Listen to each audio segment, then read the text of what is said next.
This mental health. Yeah. Oh shit, I was thugging out. Thugging out. Ladies and gentlemen, thank you for joining us for another episode of Guns and Mental Health. I happen to have the pleasure of co-hosting today's episode. As you all know, our founder and CEO of all things awesome with Walk the Talk America, Mike Sodini, is here joining us today. Thank you, Mike, for your time. Thank you, Jay. I'm excited to watch this and have this happen.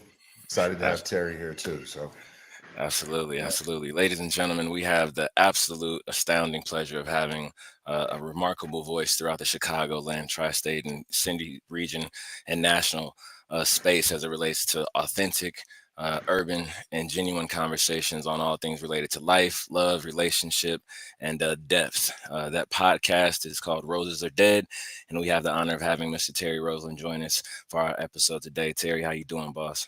I'm doing great, man, and I definitely appreciate y'all for having me. That was a great introduction too. Absolute, absolute, absolute. So grateful for your time and super excited to just kind of delve into it. So, as you know, and as we've spoken offline, Terry, the depth of what we do with the Guns and Mental Health podcast is talk around the space of suicide awareness and suicide prevention. And our motto, essentially, is it's okay to have a bad day. It's a lot going on in the Chicagoland area. And so I'd like to start there and then kind of build out and talk more about thoughts and factors around urban truths in other cities. But to provide the folks with a little bit of background on yourself, would you mind kind of helping us understand what got you from where you were previously 3-4 years ago, or even a year ago, to where you are now with not only the Roses Are Dead podcast, but just the space that you've curated as a podcaster, as a content creator? I think what's been moving me forward the last, I say, I've been podcasting since 2019, so this is year 6 for me. What's been moving me forward is intentionality. I think a lot of people skip over that or undervalue it. We hear about consistency a lot, and consistency it's not that important. You drive every day and cannot know how to parallel park. So just because you do something consistently don't mean you're gonna be good at it.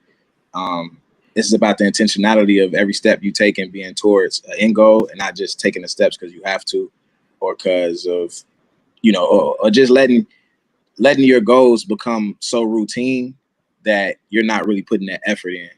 So I think intentionality has been the main driving force for me over the last 5-6 years, for sure. Okay, good deal. And what would you say inspired you originally to even jump into the podcasting space?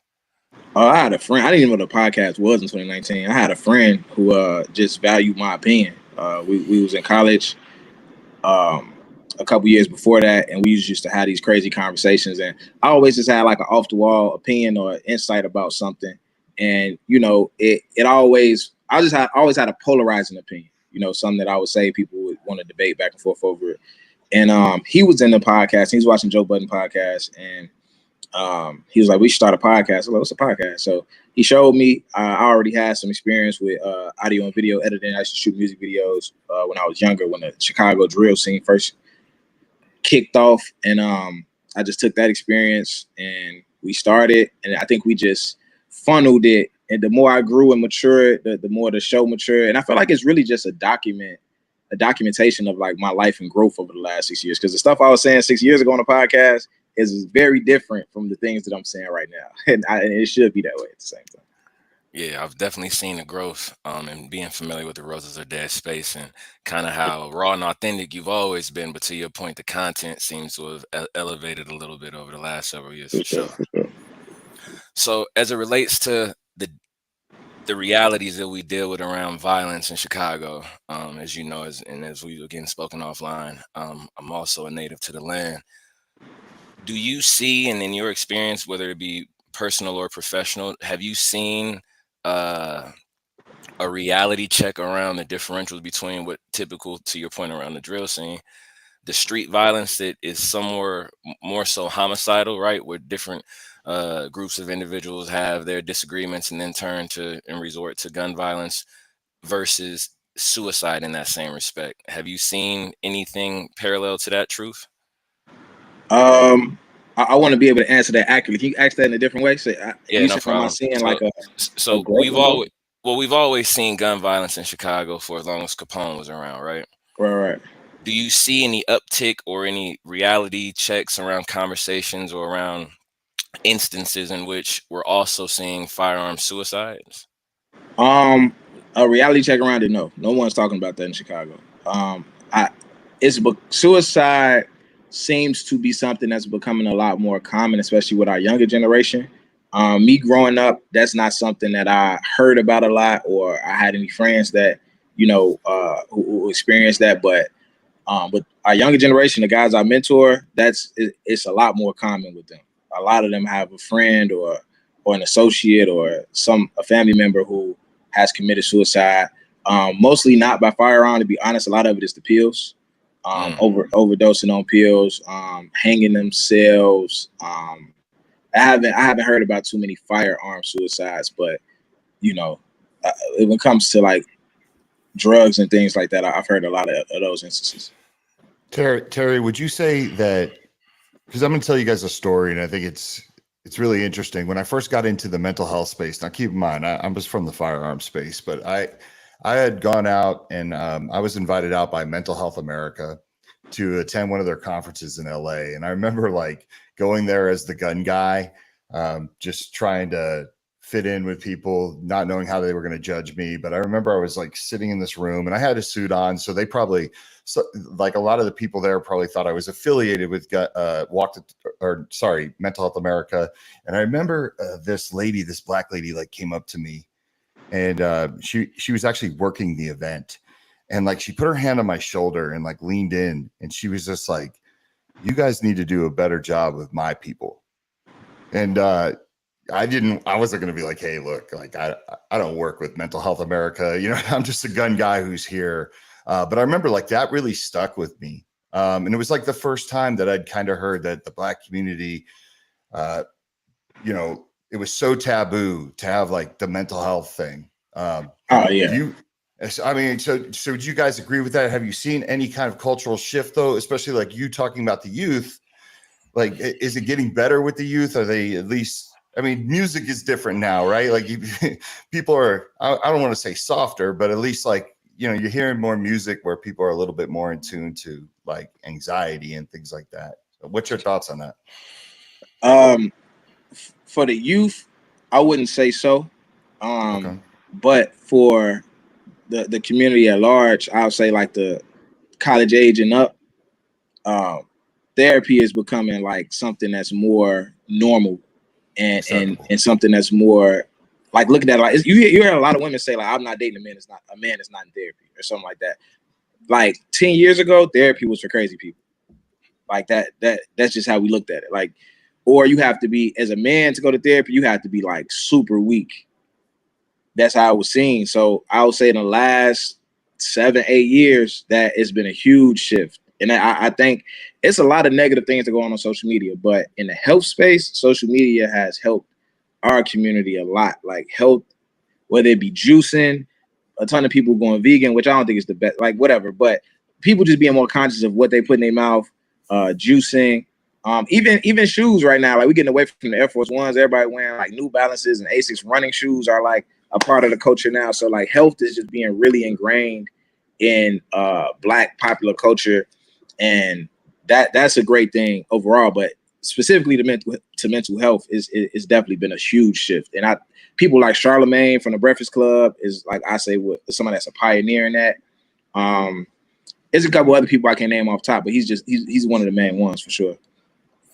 Well, to that point, Terry, let me ask because you bring up something very valid when you say in times past, uh, self care, especially as a man, it wasn't taboo, but you just weren't seeing it. It just wasn't masculine to go to therapy. It Yeah. wasn't masculine to talk about your feelings. If you're having a bad day, I'm no stranger to domestic violence. I remember what used to happen when Unc and them had a bad day, or Mm-hmm. once you get to the card game, you end up playing spades, and you end up shooting dice. It turns into something else because we didn't necessarily create an outlet for ourselves because it wasn't normalized.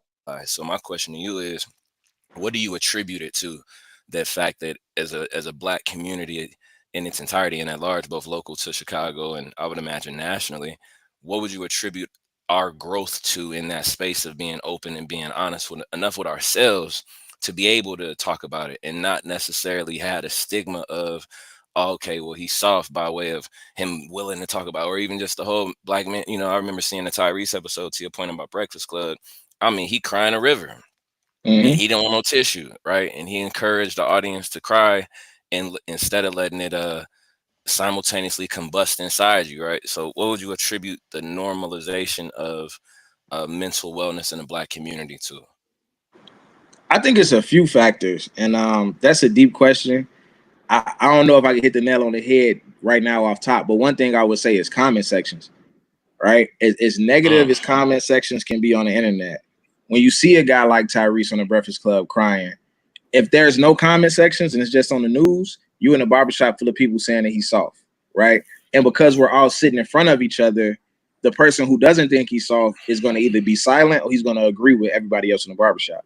But because we have comment sections now, you'll open the comments and you might be thinking like, oh, he's soft, but then you open the comments and you see 5, 6 people like, man, that take a lot of courage to cry like that. Or, man, people just need to let it out. And you say, you know what? I need to let it out. So I posted on TikTok, and this is what kind of blew my show up, right?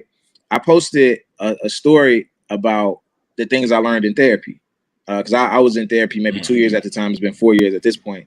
And I talked about like how I had a sex addiction and never knew until I was 30, but it was because of stuff like my house getting broken into when I was 8 years old, me being traumatized from my house being broken into, and then like they was doing like home invasions while I was there.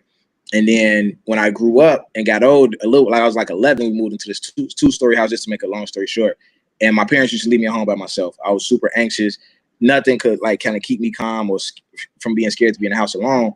I stumbled across my father's porn stash, popped that shit in. 5 hours passed in like 5 minutes. So now I'm calm. I don't feel scared because I'm watching. I'm 11. I'm watching porn. I'm not even masturbating to it. I'm just watching it. I'm just like in amazement watching it, and that became my comfort. You know what I'm saying? Like it became my companion. So as I got older, it turned from porn to women. So when I'm going through something, this is my. I don't drink. I don't smoke. I don't do none of that. That was my vice. So my therapist was able to connect those dots from 8 years old to 30, and everything starts in childhood, right? So when I shared that story, it took me when I recorded that, it took me like 2 weeks to press share on it. Like I'm like, this too much. I can't put this on the internet. This shit too deep, right? I don't want everybody knowing this about this. Everybody, my mama gonna see this. My dad didn't even know I found this porn stash. Like he gonna see this. Everybody gonna see it, bro. The post got like 1.5 million views, and it was thousands. People was flying me to Atlanta to talk about it. Some professor in San Francisco used it in her psychology class, like, and it was just so many people like, bro, I experienced the same thing and I didn't realize it until I watched this, right? So I feel like social media and people sharing their stories on TikTok and Instagram and crying in front of a camera, it's made the whole world like, okay, this is okay. Like it's okay. And I'm not the only person experiencing it, so I don't gotta hide it no more. You know yeah, what I mean? that's deep. Yeah, Damn, that's it's deep. not similar, but not similar, but similar in the sense of it's the same thing with gun people, right? Like gun people tend to, because people are so afraid to lose their firearm rights, they usually bury any of the mental health stuff. And for years, that ended up working against us. Like we suffer from, suicide by firearm is one of the leading causes of firearms death. Over half of all firearm deaths is suicide. A I lot of didn't know. that is a trip. Yeah, a lot of that. Yeah, it's wild when you think about it, right? And suicide is one of the places where suicide by firearm is one of the places where we feel like we can have an impact, right? Because you can encourage people to talk about their feelings like you did, right? With coming out and kicking the door down and just being like sex addiction going all the way back. A lot of people wouldn't admit that, right? A lot of firearms owners don't want to admit that they have issues because there's something on the line to lose, right? And it's also we're men, like we're protectors by nature. So I definitely understand what you're saying there.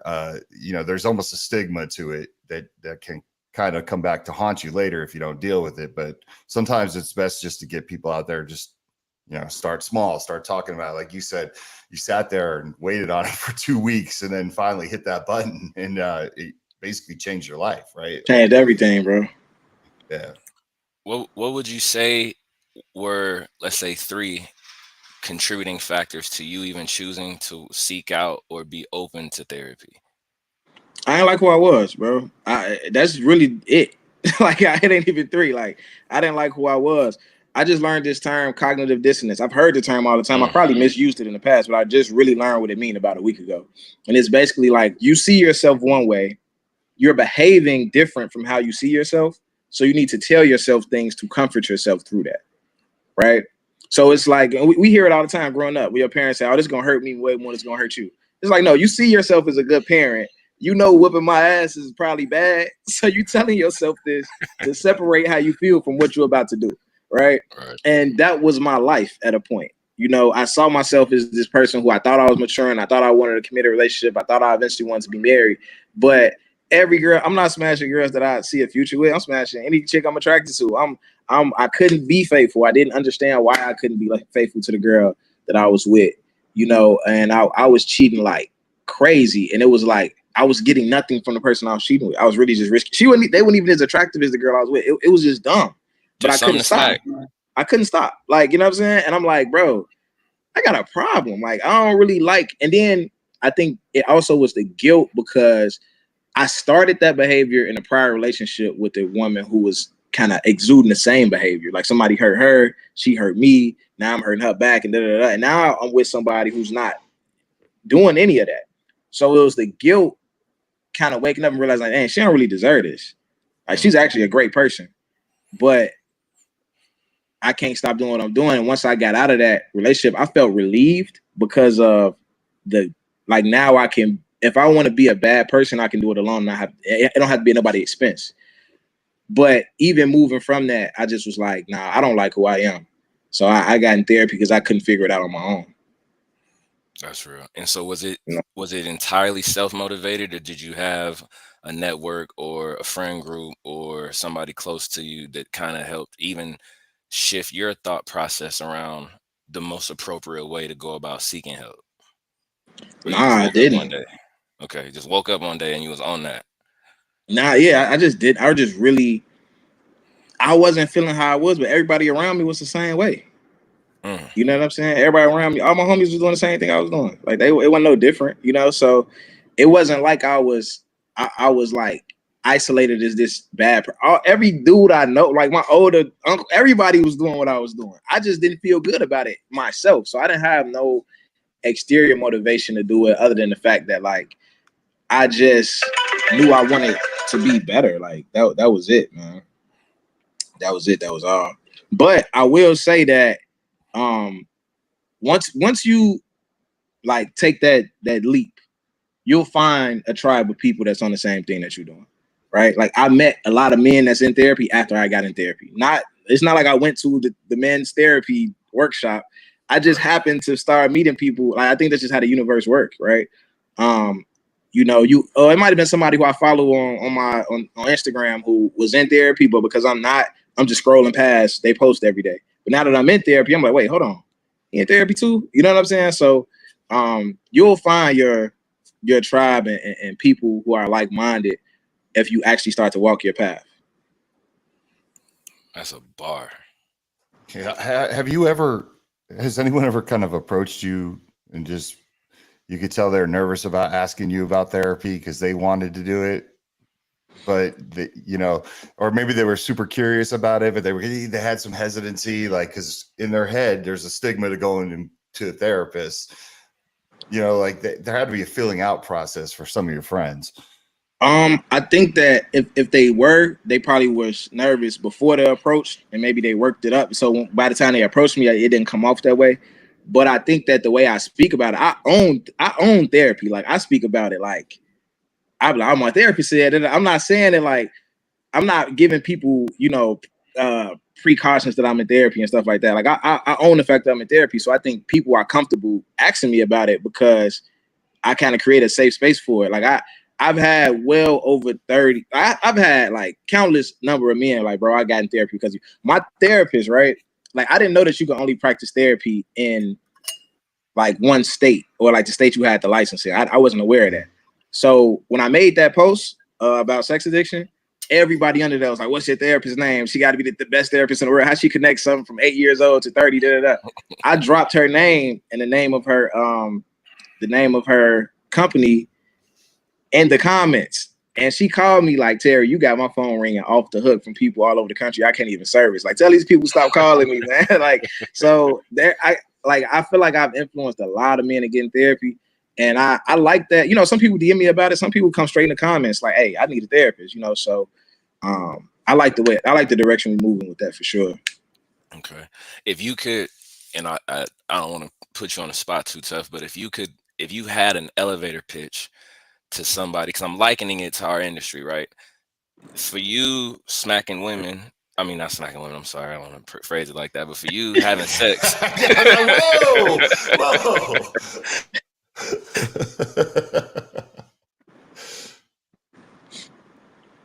Differentiator that I would liken to. Oh, can you all hear me? Okay. I think You're you're good. a little choppy. Okay, is that better? Yes. Yeah. Okay. For you, sex being an outlet in the parallel to our space of firearm.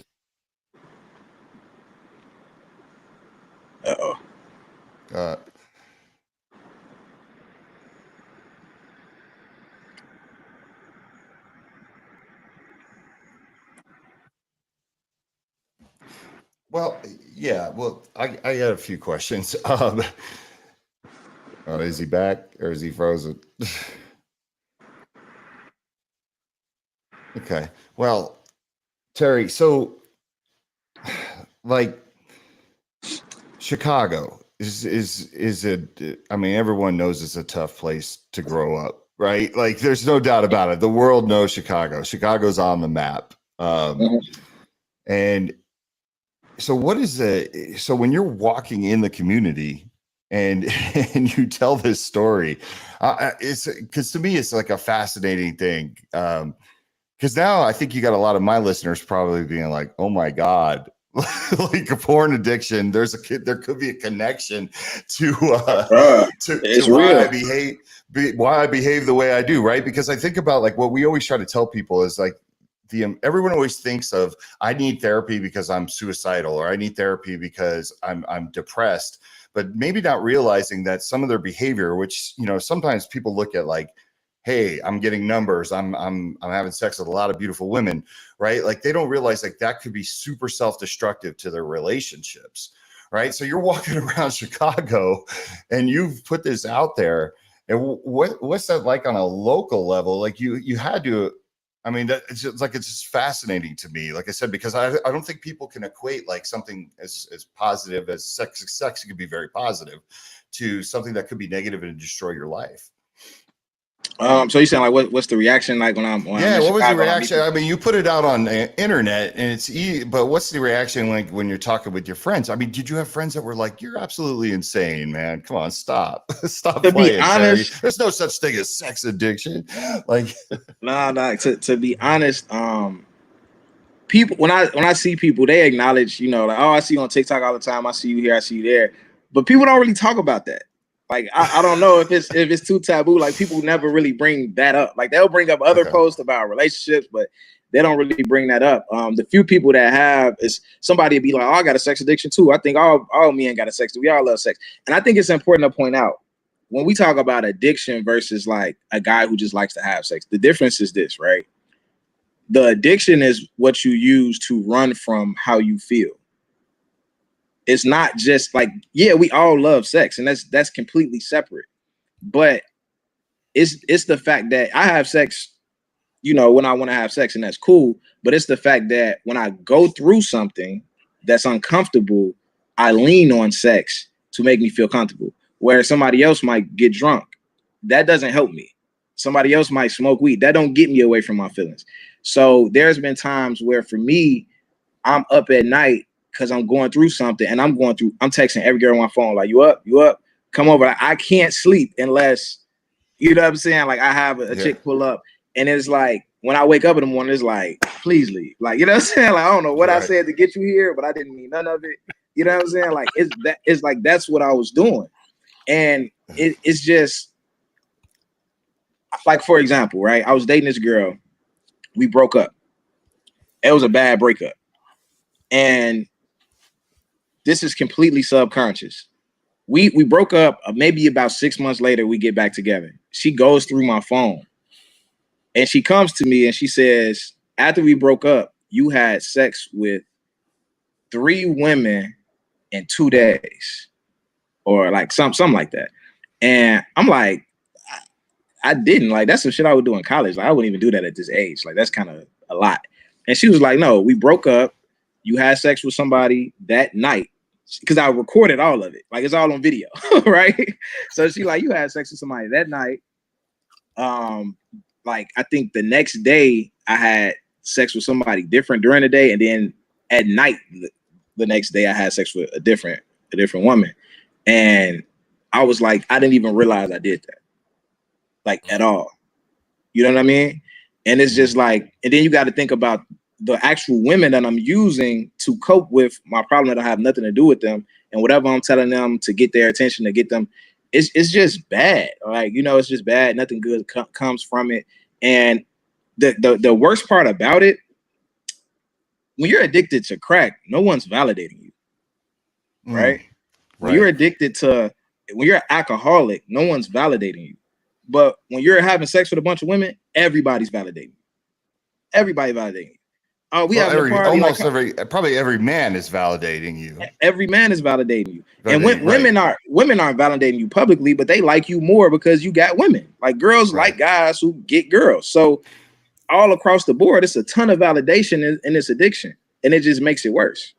You know what's amazing about, and Jay's back, and I want him to get to his question, but you know what's amazing about what you did? You even went to a woman therapist.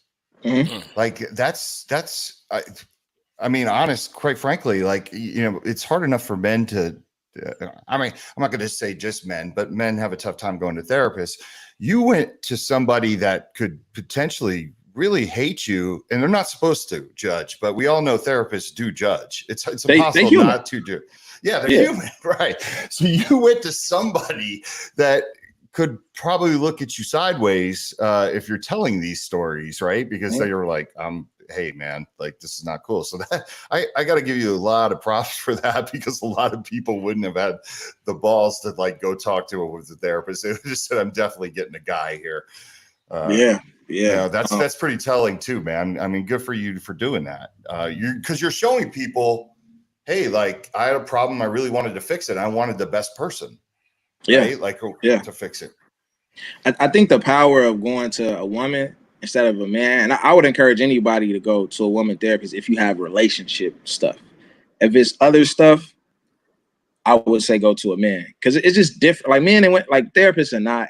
You are who you are as a person at your core. We all have our biases, things like that. And I had a male therapist at a point, and the thing about him was he would tell me what I needed to do, and he would stand on what I needed to do. It was almost like a motivational thing, like a mentor, more than like me learning emotions and these new things, right? The thing with the woman was that, like, going through that breakup, that, like, it was a crazy breakup, right? There's a lot of crazy things that happened. She would always, like, I would be like, I'm over it, I don't want to talk about it no more. She would force me to talk about it.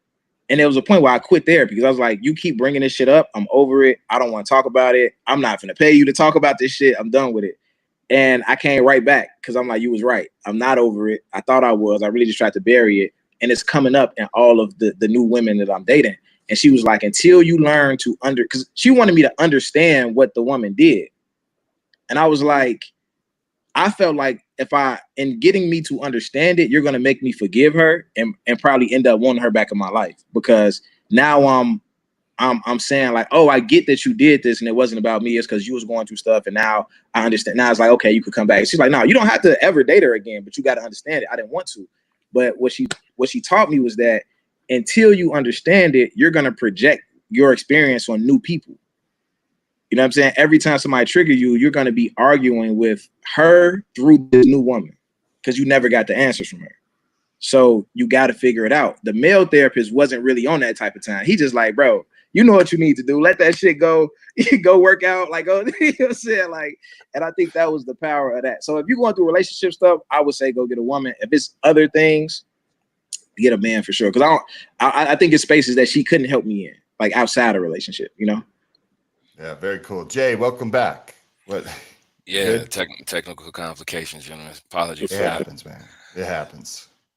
Before the technical fall off, I wanted to ask you about like forming an elevator pitch for somebody whom, because I was trying to make the parallel between you and using sex as an outlet and the folks that we work with day in and day out who are firearms owners who don't necessarily have any outlet other than guns. But instead, I wanted to ask. So in my studies of your work and Jones is your co-host for a Yeah. good portion of the episodes, I remember knowing and learning about you using boxing and how he uses going to the gym. Hmm. How has that even created inroads for you to maintain and sustain your mental wellness as a formidable outlet? All right. So this is what I would say. Like, if you catch on fire, what are you supposed to do? Stop, drop, and roll. Stop, drop, and roll. We know that since kindergarten. Have you ever seen anybody on fire do that? Like on video, anything? Hell No. no. No. Why? I would say uh, they were unprepared for it, and fear kicked in before anything else. But they were prepared because we all know to stop, drop, and roll. But Okay, they never been on fire before, right? that's real. Like that's just what it is. Like I can tell you how to handle a situation over and over and over again, and you can know it like the back of your hand. But if you never experienced it, you need practice experiencing it, and that's what boxing did for me. Getting punched in the face and having to stay calm and think your way through it, it translates to every area in life, right? So boxing is like you in this circle, you can't really run. People are like Floyd Mayweather ran is so great. You can't really run in a boxing ring. Like it's too small, right? This person punches you in the face, you know, your anxiety flares up, whether you get mad, whether you get scared. There's really nowhere for you to go. You might got 2 minutes left to fight this person, and you got to figure it out. No matter how bad it gets, when you get back to that corner, you have 1 minute to calm down and think about how are you going to work through this situation so that doesn't happen again. And that's what boxing is. You do it over and over and over and over. And it just taught me in my everyday life is like no matter how much pressure I'm under, the more like when emotion is high, logic is low, right? So if I'm feeling things during an argument with a woman, if I'm feeling irritated or agitated, whatever the case may be, that means my emotion is high. I can't think. I can't think. Like when I get punched in the face, I get mad. I can't think about what's coming next. How do I dodge this jab? I can't think. But if I keep thinking, I can't get emotional because I don't have the space to. Because when the logic is high, emotion is low. So if I'm constantly thinking, it kind of reduces my ability to react to my emotions in that moment. And that's the main thing that boxing taught me to be able to like cope with really any issue is just to never stop. And Jones said all the time on the show, never stop thinking. Like never stop thinking. How long would you say it's taken in your boxing journey, and that being a different type of a therapeutic space for you, and it may not have, but if it has, how long has it taken for you to develop the thinking working itself into becoming instinct, and then that instinct working itself to be then almost muscle memory to where that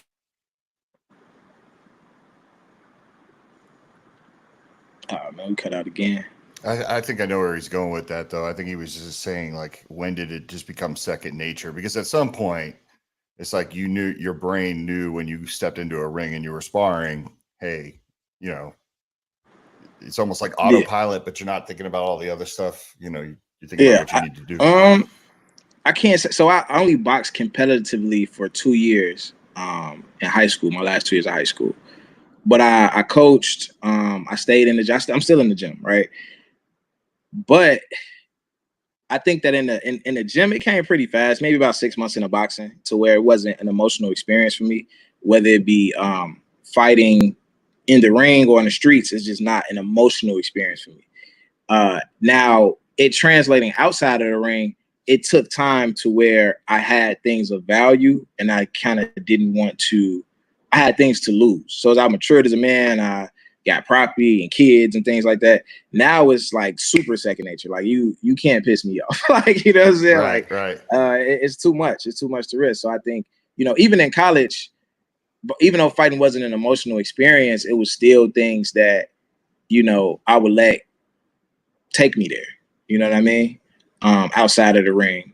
And it wasn't, I probably was more patient than a lot of other people, but I wasn't patient enough to save myself from any situation. I think when I had kids and now, you know, just became more a man, it's like, yeah, I got to tap into that a lot more.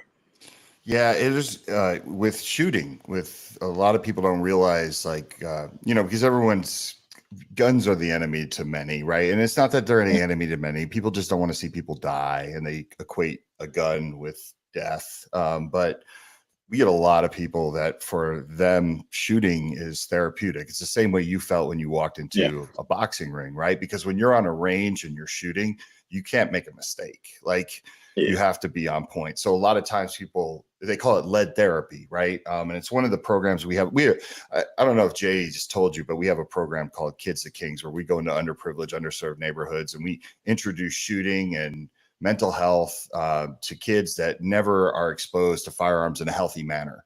Many times these kids are actually, you know, they only find out through music videos or songs, or, you know, maybe they got an uncle or something who's, you know, no judgment, but doing what he's got to do, but it maybe isn't the most responsible gun owner. So what we like to do is empower these kids to make them understand that you can be a firearms instructor. You can be a competition shooter. Like, don't let anyone tell you that firearms are just for little white hunters in the mountains. You know what I mean? Like it's for everybody. And it's really cool because there is this element of therapy and empowerment to these kids to say, like, I can be a responsible gun owner. The Second Amendment is for me. But I think people overlook that part of what shooting means to somebody, but is exactly what you were saying, is when you can kind of turn your brain off and you're not necessarily thinking about all the problems you got at home or all these things. You're just saying, like, I'm focusing on my target. I'm being responsible, being safe, making sure nothing bad happens, because one mistake, it could be lights out, just like you getting hit, you know? Yeah, I think that's important. I think all of us having coping mechanisms and things to calm us down is important. I think having therapy on top of that is, because a coping mechanism, a lot of times we call coping mechanisms therapy. And I think it can get dangerous. Like we say, oh, the gym is therapy or boxing is therapy. Like, no, boxing is boxing and it helps me, but it's not therapy. Like, you know what I'm saying? Right. When I'm done boxing, that problem still hasn't been solved. And now I got to go box again. Right. And it doesn't go away because I worked out or because I went to the movies or because I was shooting or because of whatever. So, but that coping mechanism is necessary. It's just that extra step of therapy, in my opinion. So I definitely think we all need that. I also love teaching kids how to shoot, right? And a lot of people are against that, especially in Chicago, because that's all the city is, a bunch of kids shooting each other. So they like keep the kids away from the guns. The thing is, I look at it, a gun is just like water. It's just like the ocean. It's like the ocean could be beautiful. It can flow. It can crash. You know, it could be a great space, but if you don't know how to swim, it's dangerous as fuck. But we're not saying don't put the kids in the water. We saying let's teach the kids how to swim so the water isn't so dangerous. Like, so yeah, if we teach the kids about guns earlier, it's a lot less dangerous than the guns being romanticized in a drill video, or, you know, a rap video, whatever the case may be. So I definitely think if a kid is learning about guns from a responsible gun owner first, when they do get introduced to, when they do see the guns in a rap video, they know, like, oh no, he's not even holding that right. Like he's being irresponsible. So I think that's very, very, very important, because the thought of, like, let's just keep the kids away from, it's not going to work anyway. Right. You know. So yeah. Yeah. No, I love that you said that. I think it's important. I want to create a society where most kids, doesn't matter where they come from, can spot in a video, hey, he's got his finger on the trigger and he just muzzle flashed all those people. That is not how you hold a gun, right? Like I said, I don't care. No one needs extra charges. No one needs this, you know, getting in systems and stuff like that. I think, you know, the knowledge can be there for everyone, and that could save a kid's life on an accidental discharge, anything like that. You know, I think having more leaders in the community is much better. Jay, welcome back again. I tell you what, I'm right. Writing a scornful letter to my internet provider after this.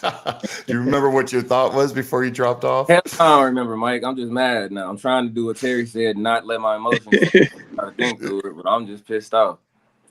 So Terry, you're born and raised in Chicago, correct? Born and raised, yeah.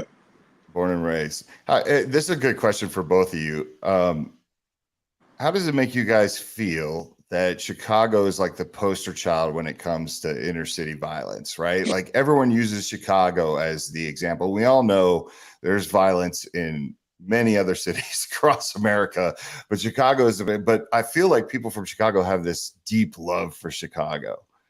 I think is when you read the top cities in the world to visit from like Time Out magazine, Chicago is always in the top 3, right? It's like one of the most beautiful cities in the world, not just America. But then when you watch CNN, it's like this is like a third world country. Like, what's happening here? Like, so obviously Chicago is 2 different places. I think it's also important. I did a study when I was in college, and I found out in 2014, 80% of all the gun violence, of all the murder, 80% of all the murder in Chicago happens in 4 neighborhoods, right? These are very isolated places. So when you see Chief Keef and FBG and all these rappers, and this war where all these people killing each other, these people live 2 blocks away from each other. Like you can stand at one person's house and see the other person's house. Like this isn't a citywide problem. These are very small neighborhoods with a lot that's very overpopulated neighborhoods with a lot of illegal guns and in a very bad culture. So you can come to Chicago and not hear a gunshot and have a great time and get on a boat and go to the best restaurants you've ever been to and the most beautiful hotels, whatever case may be. Or you can go on one of these, go in one of these 4 areas that's like a mile radius and see a goddamn war. You know what I'm saying? So it's just 2 different places. And so when I see people's reaction to it, at this point, it's been a long time. It's been well over a decade. I get it. And I think that unfortunately we did earn that reputation with, I think the music is really, really what made it so highlighted, because we haven't been a murder capital in a very long time. But the music and the culture that we started is it's been a huge detriment, man. It's been really bad. So we have earned those negative, comments, but at the same time, it's a beautiful place, and people who come here, they know that. Yeah, I struggle. It's so funny because I grew up, I was one of those kids that just grew up with NWA, and like I was in it with the gangster rap. And as I gotten older, like I don't think it causes it. But then again, like when I've gotten older, and like you said, you kind of mature and you get more emotionally intelligent as you get older. And then I look at it sometimes and I'm like, it's not that they're saying it. Are they dumb enough to like believe that that's what you should be doing, not realizing that a lot of these guys are actors or just good rappers? You know what I mean? And my fear is with the way that the world is going is everybody's putting blame on. They always want something to blame. And I think it's a lot deeper than just music. It's like you said, it starts with a cultural shift, and you have to get to the root cause of violence. It doesn't matter where you are, right? Like you have to get to the root cause of violence. But it's a tough one for me because I grew up I'm going to date myself here, but like I grew up listening to like hip hop and R&B, and I remember like R&B music, we were nice to women. Right? Like we, even when we fucked up, we were nice to women. It's like, I cheated on you. I am so sorry. I'm in the desert with my shirt off crying and I'm grabbing at air and like, I need you to come home.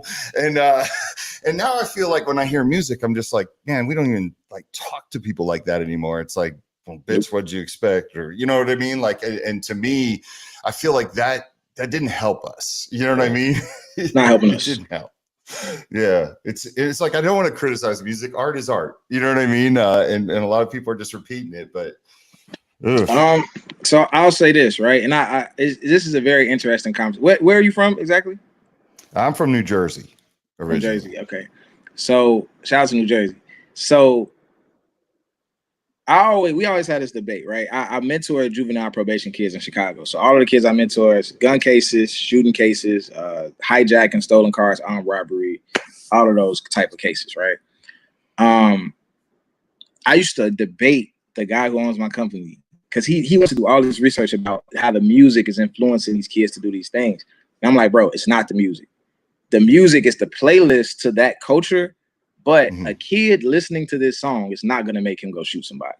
Exactly. Because when I talk to kids, it's like, if they were already going to shoot somebody, this may encourage them to do it a certain way. This may influence the type of guns that, because hip hop culture in the Black youth is always synonymous at any point. It dictates how we wear our hair. It dictates where we get our tattoos. If we're going to get some face tattoos, or we're going to get some dreadlocks, what type of shoes we're going to wear, what type of guns we buy. Like, Black kids are obsessed with Glocks. There's other great guns out there, but you have to have a Glock, right? So it influences everything we do. Now, when I used to mentor my kids, they will tell me the stories. Like, I was in the house playing video games. They did a drive-by. My father came in the house and died in front of me. I found my brother dead. I was walking down the street and somebody shot at me and hit my sister. So they had these traumatic experiences, and then they went out and perpetrated these things in the world. The kids who haven't been through that and listening to the same music, they're not doing that shit, right? That's what I felt 4 years ago. That's when the drill music was coming from mainstream, Lil Durk, Chief Keef, Herb, all of these people. Now it's different because the kids now in Chicago are not listening to the big artists because they all have a studio in their house and they all have access to YouTube. So the kids in their neighborhood are making their own drill songs and they're talking about people who they actually killed last week or who they actually shot at last week. And that's all they listen to. So now when I go pick up 3 kids, right, from different neighborhoods who don't know each other, and I'm taking them to a Bulls game, when they get in the car, they're like, hey, can I get the aux cord? They plug up the aux, and before they play the song, they say, hey, I'm from 46. I'm finna play our songs. Any of y'all into it with us? Because we finna diss everybody. And they like, oh, hell no, don't play that shit when I'm in the car because they killed my friend. And they finna get into it in my car because this is the shit they listen to.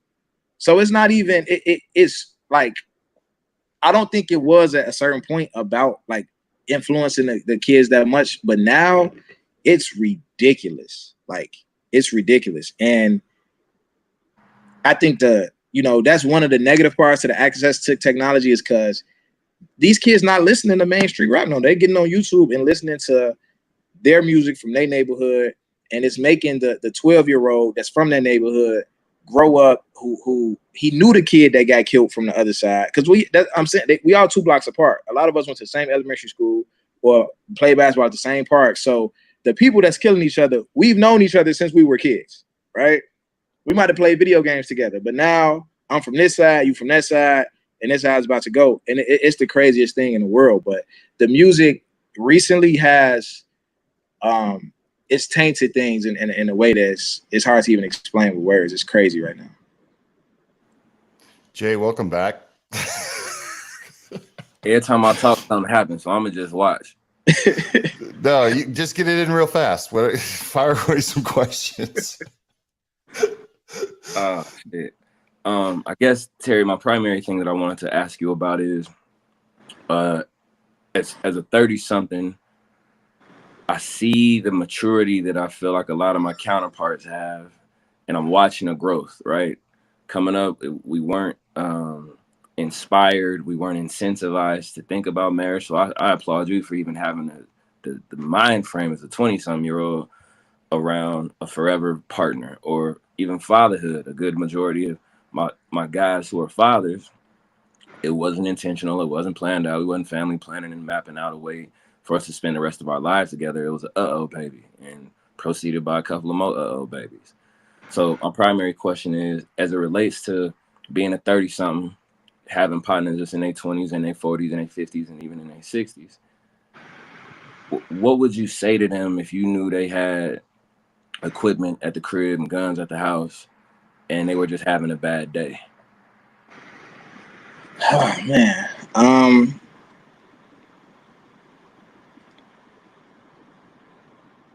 That's a hard question, man. That's a hard question. I think that if I had a friend who had guns at the house and was having a bad day and I could get to them, If And I you can could, you know, because the primary thing I think about when I think about guns and mental health is the fact that it do be the things that we experience with our women. It do be the things that we experience with our children. It is the conversations that we having um, at the grocery store. You know, bananas is $5. You want $10 for a pineapple. It is socioeconomic when we think about taxes and when we think about our car insurance. We think about our mortgage. We think about all these bills. We think about that trip. Such and such got a wedding coming up. That's going to be another rack we got to expense to. There are all these myriads of factors that tie in just to how we wake up and go to sleep and wake up and go to sleep and how we're spread so thin.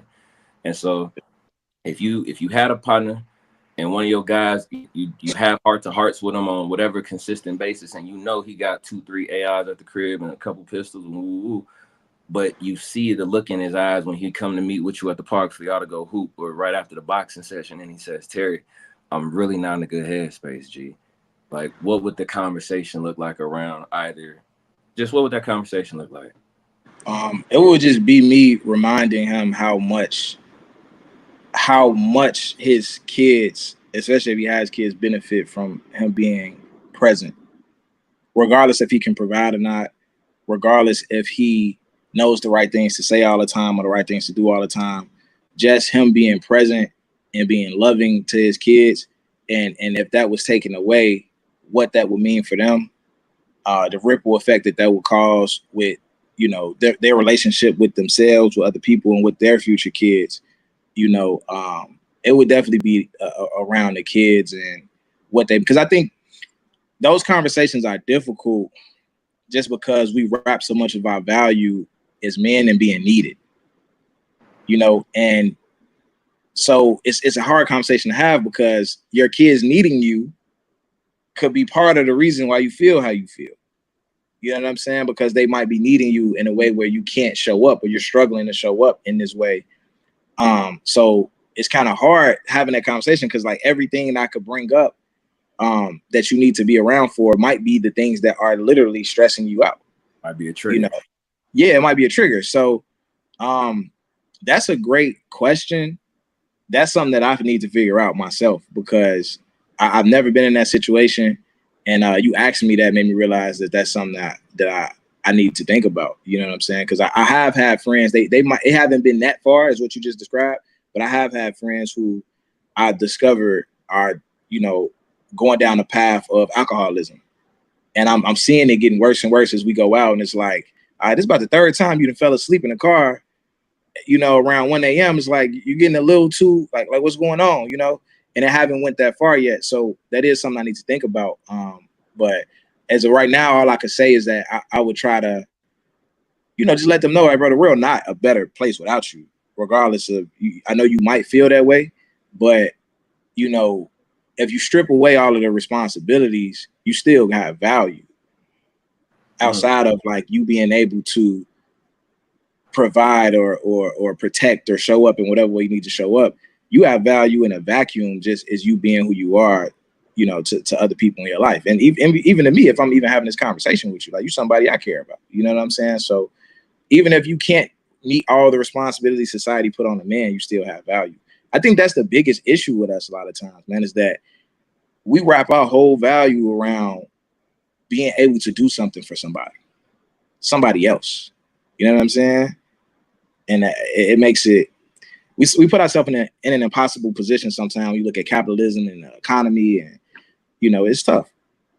Hey, Terry, I got a question. Sorry, Jay, I got to ask him this because you obviously you mentor kids. You just told me about taking kids to Bulls games from different blocks, right? Like and potentially like what that causes. This is going to be an impossible question, but I figure since Jay is throwing so many impossible questions at you, I'm just going to throw another one at you.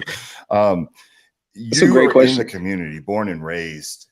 You see the issues with gun violence and the way these things go down. You clearly, just from talking to you the last 10 minutes, have a really good knowledge of firearm safety and responsibility and what that tool is.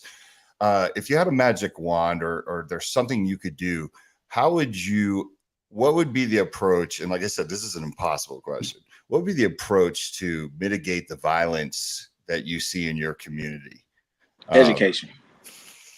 Like Education, I said, bro. no one is expecting you to stop violence. Right? No. But Violence. So violence is just a part of human nature. I always tell people violence is a form of communication, right? Like when you're a kid and your mom say stop and you don't, and she pop your ass, you know to stop. And it's the same thing as an adult. If I tell somebody to stop playing with me and they don't, and I pop their ass, they know to stop. You know what I'm saying? So violence is just a form of communication. Now, killing and murder is another thing, right? But I think the solution to it is education. And I think everybody knows that. But I think America, capitalism, we need a working class, So, people, we always have this conversation like, why don't they don't teach credit in school? Why don't they teach you like real estate in school? Why don't they teach you the stuff 100%. that like, because after you get a fifth grade, and I used to be a teacher. I was a teacher for 7 years. After you reach the level of fifth grade reading and math, you can operate as a fully grown adult in mainstream America, right? You do not need to know how to do algebra to operate in America. You don't. Like you don't need a lot of this shit unless you specialize in those things. So why aren't we spending that time from fifth grade on up teaching real skills? And we know the answer to that. It's like the economy can't operate if everybody's rich. Like it can't go like that. However, when it comes to this violence thing, education is the key to it, because if I'm born in a impoverished neighborhood, right? I'm born in a hood. I live in Roseland. The property taxes in my neighborhood dictate how much funding my school gets. So because I live in a poor neighborhood, I go to a poor school, I get a poor education. The odds of me making it out of this neighborhood are poor. So I'm going to probably not make it out of this neighborhood. Or if I make it out of this neighborhood, I'll move to a neighborhood just like it, right? Another poor neighborhood. And I'm going to have kids, and they're going to be born in a poor neighborhood and get a poor education. And it's going to be hard. So it's a cycle, and it's very obvious, right? It's a very obvious thing. But when you don't have opportunities, that's where violence comes from, right? Like right now, we have all the migrants from Venezuela here. And a lot of people are pissed because we've always had homeless people. We always had poor people here, and they're giving a lot of benefits to the migrants. They're letting them buy houses without having social security numbers. It's crazy. And on one end, I feel that. But on the other end, if they bring all of them here and they don't give them anything, it's going to be fucking crazy, because you're only going to not have shit for so long before you start taking shit, right? That's just human nature. So when they had the when George Floyd happened, when the George Floyd thing happened, and you had all these people looting, they like, look at all these black people looting and breaking in these stores. When somebody's willing to jump through a glass window to get some fucking tissue, that lets you know that we have a poverty problem, right? That's a problem. Like somebody's jumping through a glass window to get tissue. Like that's crazy. So I think education is really the key. Everybody being able to have the opportunity to make a decent living, because it's not an even playing field when it comes to education.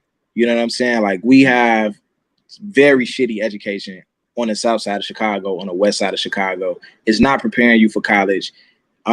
It's just bad, man. And it just leads to people being unprepared for adulthood, not prepared for mainstream America. And it really just blocks your access. You know what I mean? Now, and it is messed up, because as much as that's true, the people who go above and beyond and make it out are pointed to as the rule and not the exception. You know what I'm saying? Like the person who like breaks out of that mold and does become an A student and goes off to Harvard. It's like, well, look at him. He did it. It's almost like saying, look at Michael Jordan. You could have been that. It's like, get the fuck out of here, bro. Like he had something that everybody don't have, bro. At the end of the day, like it's a lot of, people in other communities that their C student is going to end up being a teacher. That C student in Plainfield or in Naperville is going to be a teacher or an accountant. Our C student's going to jail. Period. It don't weigh the same in our neighborhood. If you're not a top tier student in this neighborhood, your life is going to be hard as fuck. Like if you're average here, the average person here is going to jail. Period. The average boy, you're going to jail, but you're going to see it sometime in your life. You're going to live a tough life. You know what I'm saying? Like you gotta be a star to make it in this shit. And it's not, and it starts with education. If I wave that wand and fix education, a lot of this violence is gonna go away, because people have the knowledge and the access to make opportunities for themselves. And I also would just change the culture. And I think we need to protest a lot of these fucking music companies, the music labels, because at the end of the day, Chief Keef, Lil Durk, Sexy Red, they were going to be who they were, right? But you didn't have to pick them and make them a superstar, right? You didn't have to pick Chief Keef and make him the face of black culture. You didn't have to do that, right? Like, so he was going to make the music he was going to make, and that shit could have had 5,000 views on YouTube, and the people on his block could have listened to it and did whatever they did, and that would have been that. But the fact that a record label said, no, we want him, we going to make him a superstar. You know what I'm saying? I think we need to be, it's crazy that I can be censored for cursing in the first, 15 minutes of a YouTube video, but somebody can make endless songs about killing, you know what I'm saying? Like all these drill songs, like none of this shit is getting censored and banned off YouTube. You know what I'm saying? But if something come up about rape or this or that, it's just crazy what they choose to censor and what they don't. Like black people killing each other is just like acceptable on every fucking platform in the world. Like that shit is cool. You know what I'm saying? But some of this other shit you see is like, nah, we censoring sexual assault. You can't say that on TikTok. You can't say this. It's just like, what the fuck, bro? Like, you know what I'm saying? Like why is it cool? So I would attack the music labels, YouTube, like everywhere that allows, you know what I'm saying, drill music and the culture that comes with that to be just normalized. Like that's what I would do if I could wave a wand. Education and just attacking those companies. Yeah, and we got a question in the chat. What makes this is from DJ Play Nice, says, what makes the students in the neighborhood succeed? Is it family, church? Like you said, it's education. There's the education component, but there's got to be force multipliers, right? I think people like yourself, right, coming back to or saying, I'm never leaving the community. I'm going to always help the community. I think it's the emphasis of education in the household, right? So if the household values education, especially if they put it in you intrinsically, right? So a lot of us get rewards, like you get a pizza party if you get an A. But like in my household, like you got an A, that's the fucking reward. Like fuck the pizza, like you the top guy. That's it. You know what I'm saying? That's gonna carry you through life, right? But it's hard to have for it's hard for people in the community to value education and instill that in their kids if they never benefited from education. So I can tell you're supposed to go to school because as a parent, I'm gonna get in trouble if you don't go to school, right? And I know that school is good because I've always been taught that. Like that's obviously what we've been indoctrinated with, and it is true. However, if the parent themselves haven't benefited from education, it's hard to put a real value on it to the child, how important education is, other than the fact that you're just supposed to go to school every day, because they didn't see the benefit themselves. Right now, if they happen to have, like, maybe mom is poor and mom didn't see the benefit, but she has a sister that's a doctor, that she's gonna be like, hey, get your ass, come show me them grades, like let me help you with this homework, because your auntie doing great off of, you know what I'm saying, like the education she got. But when you in a neighborhood like mine, so right now I do very well, right? Like fortunately, like I do well. My cousin who lives on the next block from me has the biggest house in the neighborhood. We live in the hood though. Like I live in Auburn Gresham, right? I live on 79th Street. He always tell me, like, never leave the neighborhood, no matter how much money you make, right? And that's not saying like I feel like celebrities, yeah, leave the neighborhood, right? Don't drive a Bentley through the neighborhood, right? But he says that, he taught me that when I was a kid, because he was like, bro, kids need to see us. Every time somebody in this neighborhood does well, goes to get a college degree, goes to get a good job, their first thing to do is go move to the suburbs and move downtown. So growing up, I remember one dude on my block got a scholarship to play football. I never saw him again. You know who I saw on my block every day? The people who couldn't make it off the block, the people who were selling drugs, the people who were shooting at people. These are my examples. Everybody who does good disappears. Never see him again. So it's just it's a very toxic place to be, but our kids don't have a choice. They born where they born. So to answer the question in the chat, it starts at home 1,000%. It's just that the people at home were raised the same way they raising the kid. It's like a cycle. Yeah. I'm going to tell you guys a story, but I'm going to first start with a personal story. Like when I had daughters, I had 2 daughters, and then I had to stop having children because I figured I had to had to put back what I took out, and I was just going to keep having daughters, and I did. I want to try to live as long as possible. But when I remember, because I grew up as I grew up with a single mom in public school, and I remember I said, I'm going to put them in public school. Like, no one needs private school. No one needs private school. And it's crazy. Once the kids were in that situation, I literally put them in private school, right? Because I had the means to do it, and I wanted them to have it better than I did. Now, I still don't necessarily agree that they're better off in private school, and I would tell anyone go to public school. And now I'm going to transition to this other story, because like being who I am and getting involved in guns and mental health, I get to meet so many great people. And I remember meeting somebody from Oakland, California. We were talking about school shootings, and this person said, you know, it's crazy, Mike, is in my neighborhood. He's like, you see these Parkland kids, and these Parkland kids are all on television saying, I'm afraid at school. I'm afraid at school. I'm afraid to go to school. And he's like, in my neighborhood, our kids are comfortable at home and comfortable at school. It's getting from home to school is where it gets dicey for them. That's where they're stepping over their friends' bodies. That's where they're catching stray bullets that aren't meant for them. So I hear what you're saying, but there has to be, like, especially when you have kids, I kind of appreciate when people are like, I'm just going to get them out of there. Because that's what I did with the private school thing, right? I had the means to do it. And I was just like, I'm not going to just put them through public school to make a point. So it's got to be a tough call, right? You don't want to leave your neighborhood. You want to influence the people.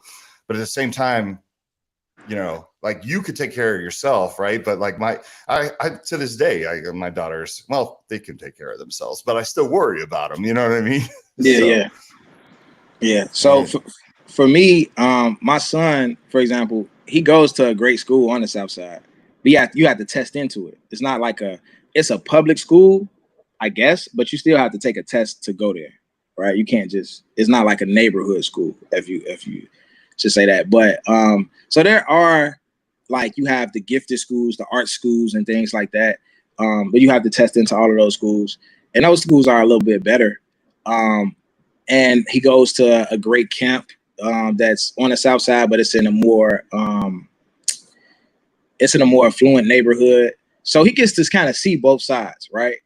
And for me, it's not even like his experience and his life experience is cool. He don't understand drill music. He listen to like Eminem and Snoop Dogg and shit like that. Like, and I don't even know how. I think because they on Fortnite or some shit. I don't know how he discovered Eminem and Snoop Dogg, but that's what he likes.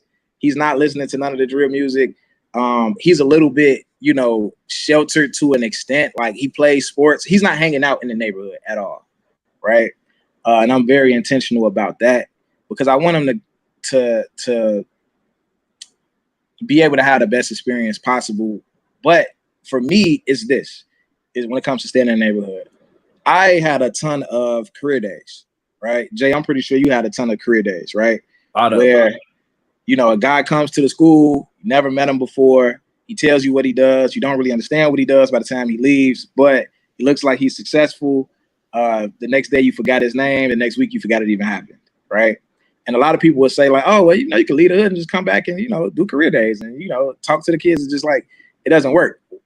What is important to me is that the little kids on my block, you know, I can get them dollars to do push-ups, and I come outside and get them water when they playing. But when they get older and it's time for them to jump off the porch, as they say, it's time for them to get in the streets, I can get them that advice, and it means something because I'm your neighbor and you know me. And when the kids from down the street were trying to jump on you, you ran and rung my doorbell, right? And you know, when it's time for you to graduate and you don't really know if you want to go to college and you don't have the best GPA, I can tell you to go to trade school and you trust me.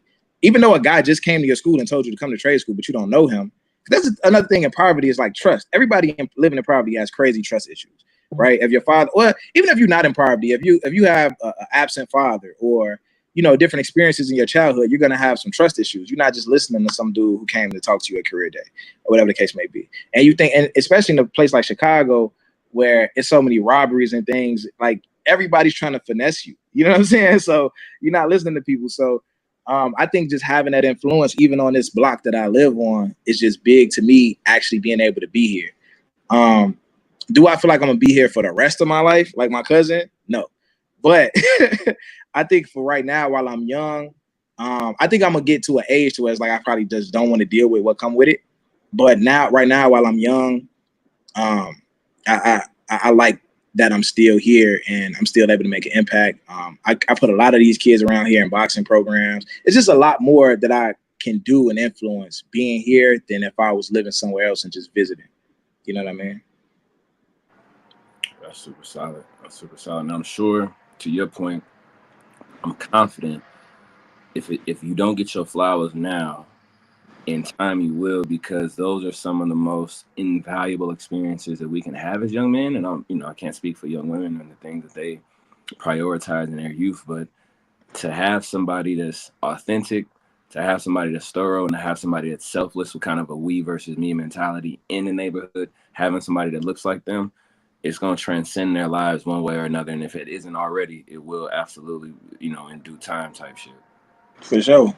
And then it's even like when me growing up on my block in Roseland, I had the only father on the block, bro. Mm. Literally. None of my friends had a father. Like my father was the block's father, right? Like when having the situations where I was new in the neighborhood and I got jumped on and my father pulled up, they like, who the fuck is this grown ass man? I'm like, yeah, I got a dad. Like nobody kind of understands. Like this is my dad, bro. Y'all jumped on me. He finna kick y'all ass. Like you know what I'm saying? Like it's fucked up how rare fathers is in some of these neighborhoods. But I think that's part of the motivation too, kind of seeing what my father meant to my block and not just to me. You know what I'm saying? He taught it's stuff that goes on when you a kid that you don't even understand is happening. Like Right. when my father came outside and played catch with me and my friends, he wasn't just teaching me to play catch. He was teaching somebody else's son who didn't have a father how to catch a ball and how to throw a ball. Right? I didn't recognize that when I was 12, but now that I'm in his shoes and I'm outside throwing a ball with my son, and the kids that don't have a father think it's the coolest shit in the world, bro. You ever been around some kids that don't have a father with your son? You like a fucking superhero, bro. You like a real life superhero. When I walk in these boxing gyms and I got my son with me, the kids just like kind of gather, like, you know what I'm saying? Like, oh, help me do this. Help tie my gloves up. Like my shoe can you help me? Like, yeah, I got you, bro. Like, and it's a great feeling and it's needed, So that's a big motivation for me right now. When I turn, I'm pretty sure I hit 40 or something. Like, you know what? I did my part. It's somebody else's turn. You know what I'm saying? Like, I don't know if it's a forever thing, but for right now, I like where we headed. I love that. I love that. Well, I don't want to take too much of your time. I'm super excited about having had the privilege of you both as a voice and as a pillar in the community, but also as an entrepreneur navigating the trenches, because essentially at the end of the day, whether it be the infancy stages of entrepreneurialism or it's literally being outside at the crib, everything about the Chicagoland area will teach you how to be honest with yourself and authentic with yourself, because you have to have that in your eyes when you look another person in their face. So thank you so very much for affording us your time today, Terry. We really do appreciate it. Man, I appreciate y'all, and I rarely have the space to talk about these type of things in depth. So I super appreciate this experience and y'all sharing the space with me. And if y'all ever need me to come back on, I'll be happy. Yeah, and we have one question that we ask all of our guests as we leave, and I want to ask you this, and I'm trying to guess in my head because you put so much out there that I could tell that it all like intertwines. But how do you tend to your mental health? Boxing is a big thing. Writing to-do list. It's the biggest thing for me. Every day at 10 p.m. when my alarm goes out for me to go to sleep, well, I really just lay down. I don't really fall asleep. But I write a to-do list of things I have to do tomorrow on a reminders app. In the phone, everybody have a reminders app in the Apple phone. And that to check off those things throughout the day, it relieves so much stress. Then to have 12 things you have to do in your mind, and half the day you trying to remember what the 12 things even are. You know what I mean? So making a to-do list and visually, whether you handwrite it, crossing those things off, every time you cross one off or check one off, it's your anxiety gonna go like this every single time. You know what I'm saying? So that's a big thing for me, man. If I had to say one thing, that would be the biggest. That's great. Yeah, good deal. Well, thank you again, Terry Roseland. Go ahead. Go and get us No, I on. was gonna say, I'm just gonna say, I want to say, Terry, like, thank you for your honesty. you came out of the gate swinging with that story of addiction.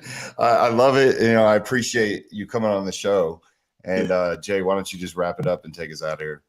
Yeah, man. So, ladies and gentlemen, again, we're so grateful and appreciative for you taking the time and investing the bandwidth and capacity in another remarkable episode of the Guns and Mental Health Podcast. Again, we've had the privilege and the pleasure of having Mr. Terry Roseland join us from Roses Are Dead podcast. Please check him out on all platforms. Again, I'm your co-host, Jay Hood, having the honor of being able to navigate this space today with our CEO and founder of Walk the Talk America, Michael Sodini. And we bid you all farewell and adieu. Thank you so much. For sure.